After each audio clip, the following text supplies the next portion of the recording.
Put that coffee down. I'm not here to waste your time, okay? I certainly hope you're not here to waste mine. So I'm gonna keep this short. Helen, we're both in sales. Let me tell you why I suck as a salesman. Most valuable commodity I know of is information. Wouldn't you agree? Coffee's for closers only. Hey there, friends. Welcome back to the Behind Your Back podcast with me, Bradley Hartman. This podcast talks about leadership, personal productivity, time management, and the craft of selling in this construction industry. I'm thrilled to bring to you today my conversation with Mr. Craig Webb as we are talking about his new report called the Construction Supply 150. But first, let's talk about our sponsors. We got Boise Cascade, Engineered Wood Products. They help you move faster and build stronger. They make it easier to get more done. And our friends at Materials Exchange. They're the LBM industry's answer to E-Trade. Materials Exchange is your digital marketplace for lumber and panels. Now, for many of you listeners, introducing Craig Webb is probably a little bit unnecessary, but we will do it anyway. He is the president of Webb Analytics, and for a long time, he was the editor at Pro Sales Magazine and Remodeling and Pro Sales, and now he left and is running his own Webb Analytics, and if you're not on his newsletter now, you certainly should be. He hails from Indiana University.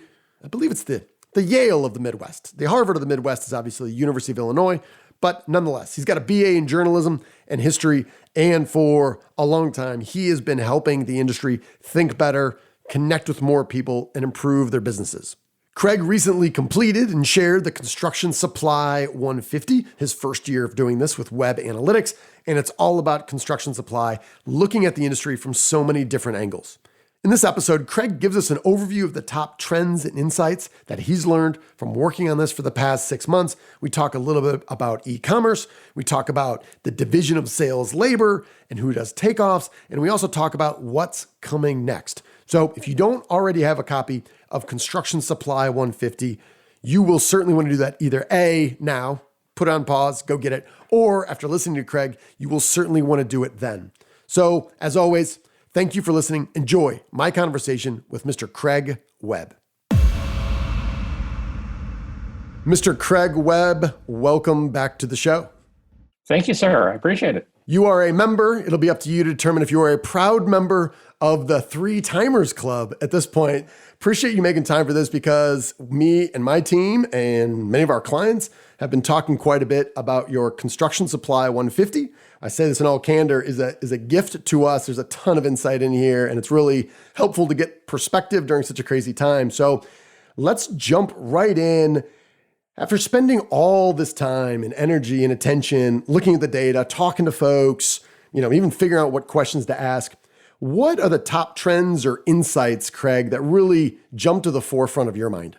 There are several things that come to mind as I look through the results and with amazement and surprise sometimes. The first was that not everybody did the same. So the average might have been 18.6% better for these 150 companies, but some of them were as high as 50%. 13 of the 150 went backwards. So that was the first thing. There tends to be a belief sometimes that construction supply is a monolith and they all move in a pack. And even in the world of supplying construction materials to home builders, there still were differences. So that was surprise number one.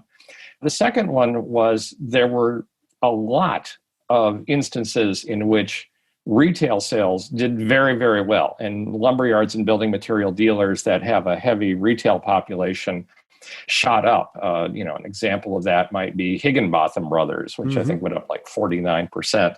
Yeah. But then there were dealers that were home builder focused in places like Pennsylvania and Michigan and Massachusetts, where they either treaded water or went backwards. And I was trying to figure out why. And then I remembered that Pennsylvania and Michigan and Massachusetts were among the states that in which there were the greatest number of shutdowns involving construction supply or involving builders. There were builders in Michigan who just shut down entirely, until for a couple of weeks as a result of that.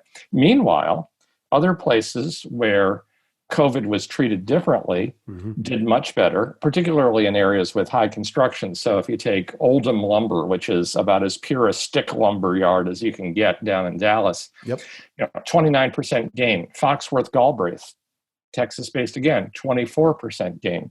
So the point is that if you were catering to home builders, how the government treated you during COVID affected you far, far more than what happened with the price of lumber. In fact, there weren't really that many consistencies with regard to lumber prices causing a bump in sales.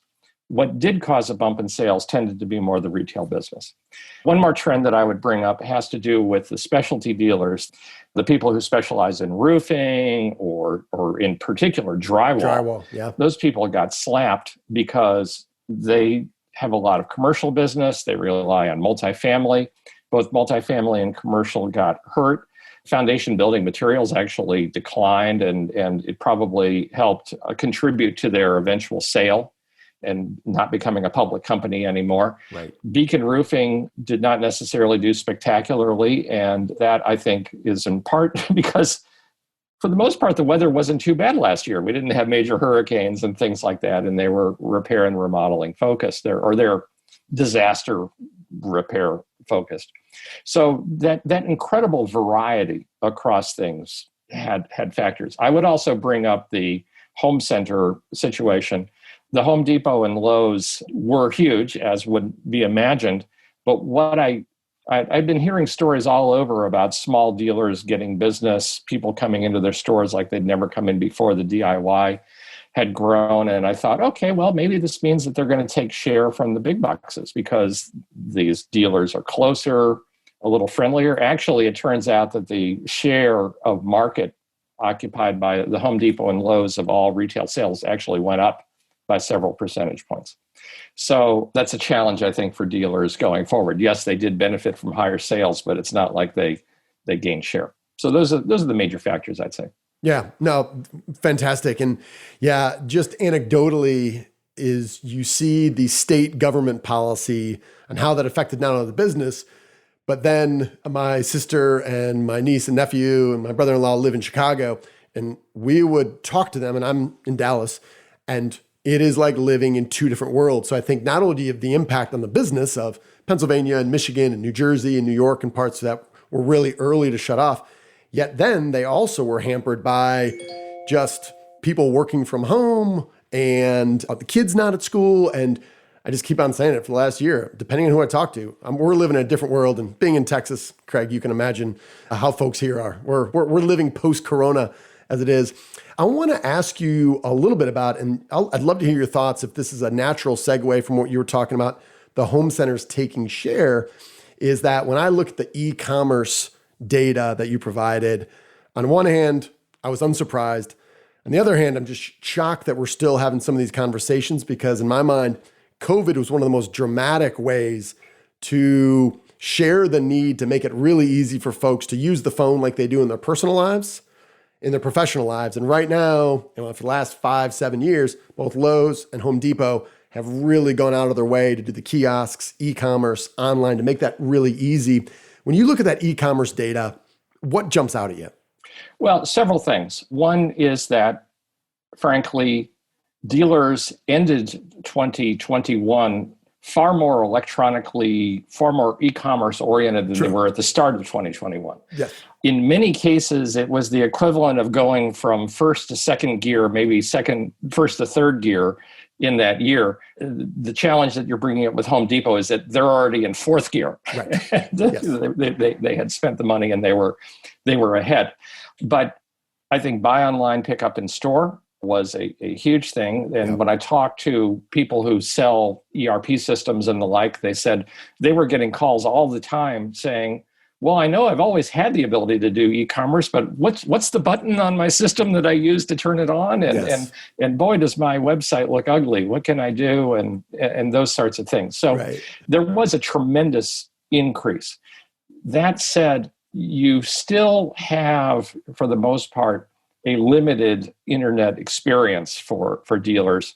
particularly if you are a builder, because we still have that individual pricing that we have going on. Right. I was looking at Beacon. Beacon Roofing had its earnings report just a couple of days ago, and the head of Beacon was saying, we used to sell 10% of our products online. Now we sell 15%. So they had a tremendous growth over the past year. And somebody said, well, what's that do for your pricing? And he said, well, everybody pays the same price when you go online. We don't charge a different price for shingles. Well, so that's why Beacon can do it. Yeah. But as long as we're going to treat the price of a lumber package and a house package differently every time for every customer, it's going to slow us down. We're thankfully the technology is getting a lot better, and we're getting there, but we're not there yet. Yeah, and that's where we've just seen so many folks really get innovative and find ways to continue, in some case, get their customers in and out faster by having them pre-order and having it ready. And my concern is just, there's a lot of folks who are like, all right, that's behind us. How do we keep moving? How do we keep on doing what we've always done?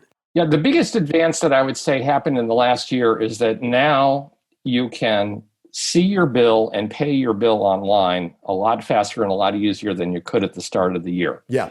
The second thing that seems to be coming along technologically is the ability to know when your delivery is going to arrive. And that has to do with the fact that a relatively decent percentage of big dealers now have dispatch and delivery systems. The next hole, and I think it's a particularly gaping hole for 2021, is awareness of whether you actually have the product in stock. Right. And that is subject to a warehouse management system. Yep. And a lot of dealers have not yet gotten into a warehouse management system. And I think that that's going to be almost more important for the second half of this year than, let's say, an ERP or a customer relationship management system, because sales reps aren't having any problems getting demand.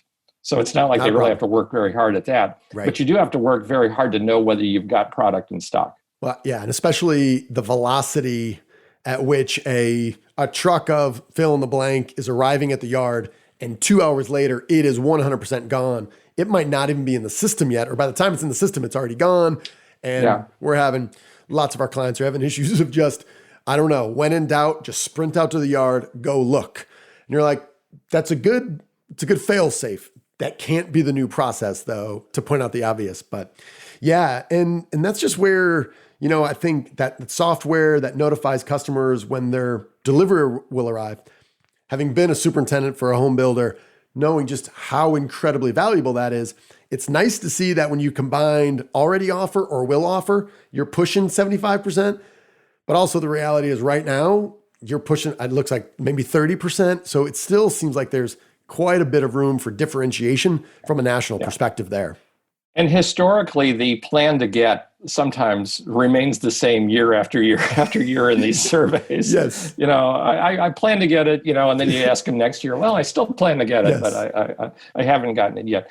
But I do believe that the realization that business is crazy, profits are higher than they used to be, technology is cheaper than it used to be, expectations are increased from the old days, all have to combine to get more of these systems in place in a lumberyard. Yeah. Now let's take a quick break to hear from one of our sponsors. Like me, you are probably invested in the stock market in some way. Well, there was a time not too long ago when you had to call someone to learn the share price of, say, Amazon. You'd call up your broker and you'd say, "Hey, Tommy, tell me now, where's Amazon trading these days, huh? That Bezos guy seems pretty smart. He's getting into pharmacies. Bezos, dealing drugs. That's gotta be huge, right? It's gotta be." So Tom thinks it over and he points out that it is indeed a $1 trillion company, but you can still get it on the ground floor. 30 minutes later, he calls you back. "So Bob," that's you, you're Bob. "So Bob, here's the deal. I called in some favors for you. I know a guy who knows a guy who plays pickleball with Bezos' second cousin once removed on his stepmother's side. Anywho, Amazon share price for you, my friend, is $3,224.43. But you gotta act now, Bob. It's on the move. Are you in or out? Man or mouse, huh?" Okay, two things here. Number one, I apologize for the accent or accents. Number 2, does anyone still buy stocks this way? Maybe, but it's become so easy to see the price for yourself and so easy to purchase it yourself, you can buy a share of Amazon whenever you want. And as I record this, one share of Amazon is trading at $3,112.94, more than $10 cheaper than what Tom quoted you.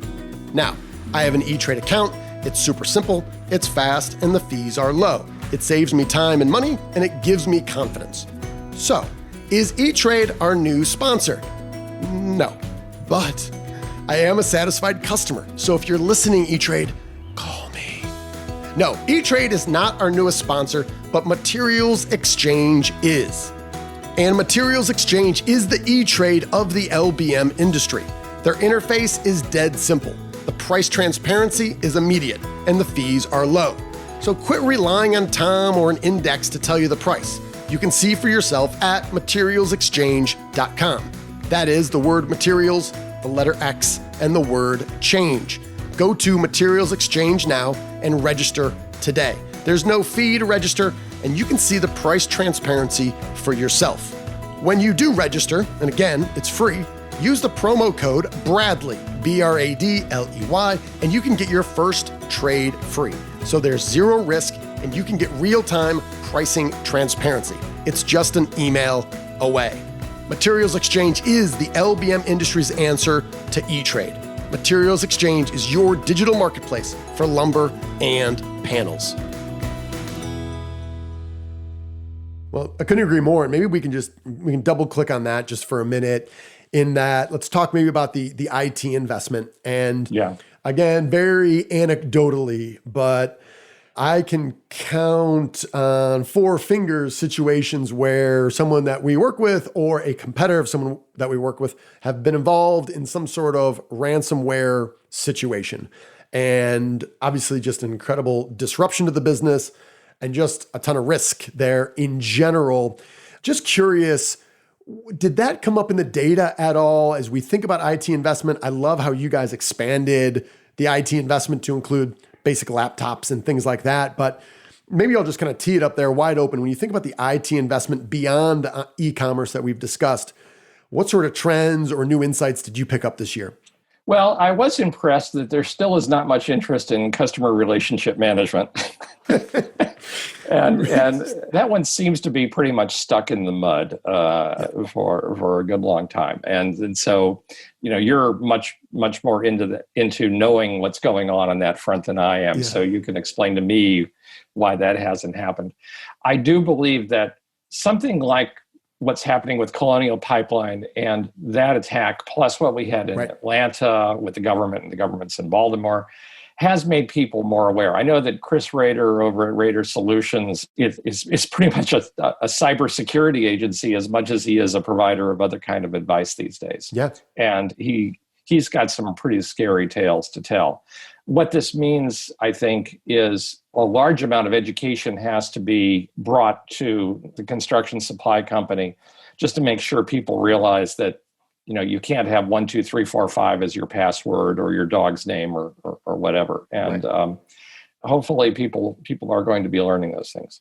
Yeah, absolutely. And that's just, it's fascinating because it's one of those situations where even if it is covered in your policy, and most of the ones that I'm familiar with have been, it's still an insurance situation, but oftentimes there is either the explicit or implicit need to kind of keep a lid on it. So sometimes it's kind of a little local secret that people know. However, then my question is, all right, if we're not talking about that, is this risk just maintaining itself for a lot of other businesses that can otherwise solve them with series of small steps, but also just allocating budget when times are good for a long-term need that I think we all understand we need. I agree. Hopefully dealers are realizing that you just don't let the Luddite in the corner continue to work for you just because either they're nice or they're 5 years from retirement. But even the Luddite in the corner has to learn how to do a few basic things to protect the whole company. I feel like you're poking the bear on that one. I'm not sure if we've talked about that, but that's a totally different discussion. But yeah, I agree. Everyone's got to be on board there. Speaking of things that I absolutely loved of this, when I saw the question about who does your takeoffs, Right. I fell in love all over again, Craig, because this is a conversation I have frequently.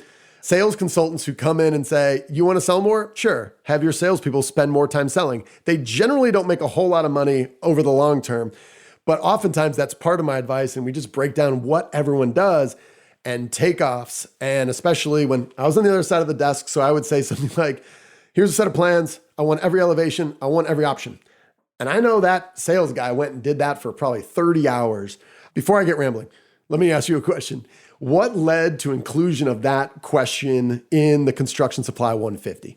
The basic reason why I did it had to do with the more general drive I've been making into process improvements at lumber yards. I tended to believe that especially if you're in a town where you don't have huge growth in your community, you count your starts in the dozens rather than in the thousands. Sure. And maybe your population is not necessarily growing. You need more than 3% net profit margins. And so if it's not going to come through revenue, it's going to have to come through cutting costs. Mm-hmm. And so that's why I started to do things like compare truck turnarounds to NASCAR, asking yourself, how can you speed things up just a little bit so that you don't maybe have to buy that other truck in case business gets busier. When it comes to takeoffs, it figures in two ways. The first is that general question of what is the cost of serving a customer? What is the cost of that salesperson's time? Yep. And sometimes I think with dealers, and you can probably tell me this more directly than what my gut feeling is that sometimes when you're the owner of a company and everybody you have got working for you is working on 100% commission or something like that, you really don't care how many hours they work. All you care is how many dollars they do. And it's their job to figure out how many hours they work. Yeah. Well, maybe not.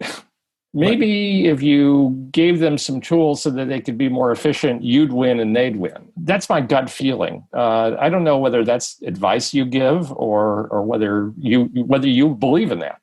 So that's my question to you.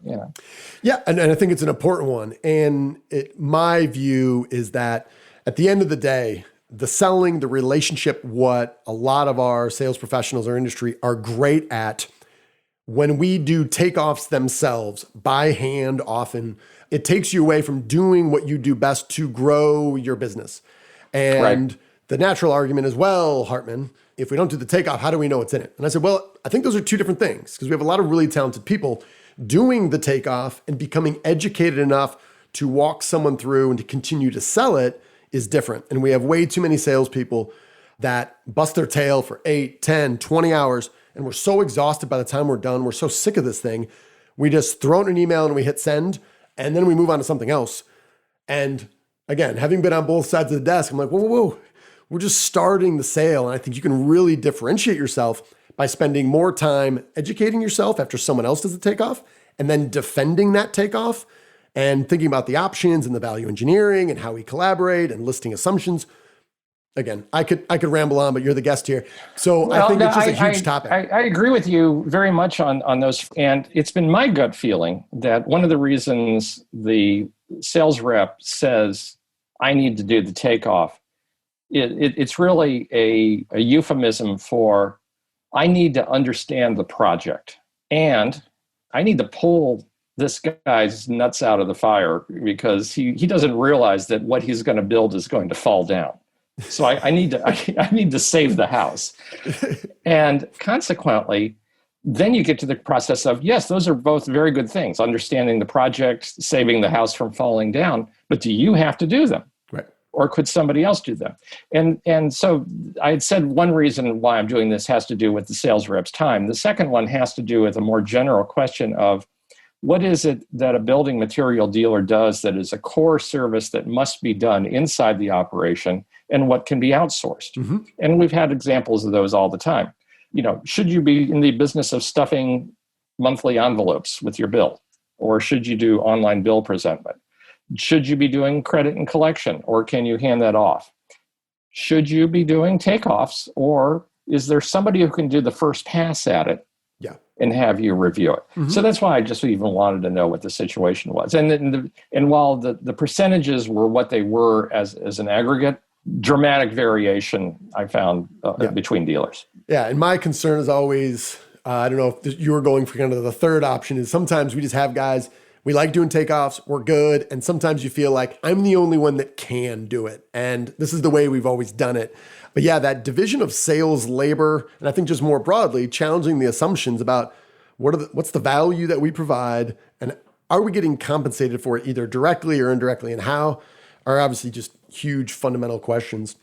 Well, Craig, I'm watching the time here. Maybe I'll just leave it there. Is there anything else? And I realized, dude, and again, if you're listening to this and you have not downloaded and you've not read through and you've not shared with your team the Construction Supply 150, you're missing out on something that is, I believe, absolutely critical. So make sure we do that. Anything else in here that you would say is, hey, if there's one more little nugget in here that surprised you or is a true insight that you think is really important that we haven't discussed, what might that be?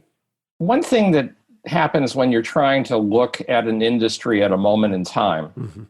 and in my case, when that moment of time was December 31st, 2020, you tend to realize that even the world in the last 5 months has changed dramatically, right? Because since then we've had the merger of Builders First Source and BMC, yep. Foundation Building Materials. I think in my latest collection of openings and closures and acquisitions, I'm up to over 200 now locations, yep. just since May. And we got busier last time in the second half of the year. And I know a lot of stuff is coming down the pike. Yeah. So the fact is it's an incredibly dynamic industry.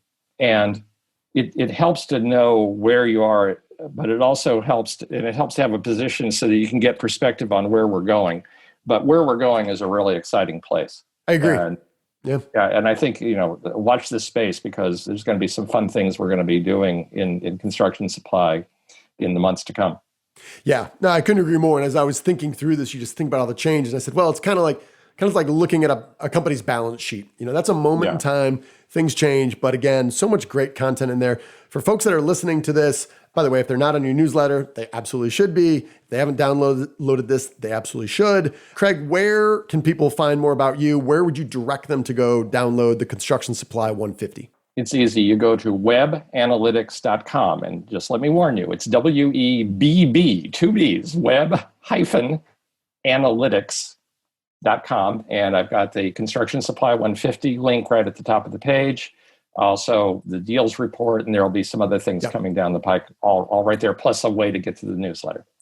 Yep. And I saw there's more information coming on you're doing a live event. It's exciting to see live events coming back. And I can only imagine the deals report, it's only going to get more exciting. So I'll make sure I stay tuned for that as well.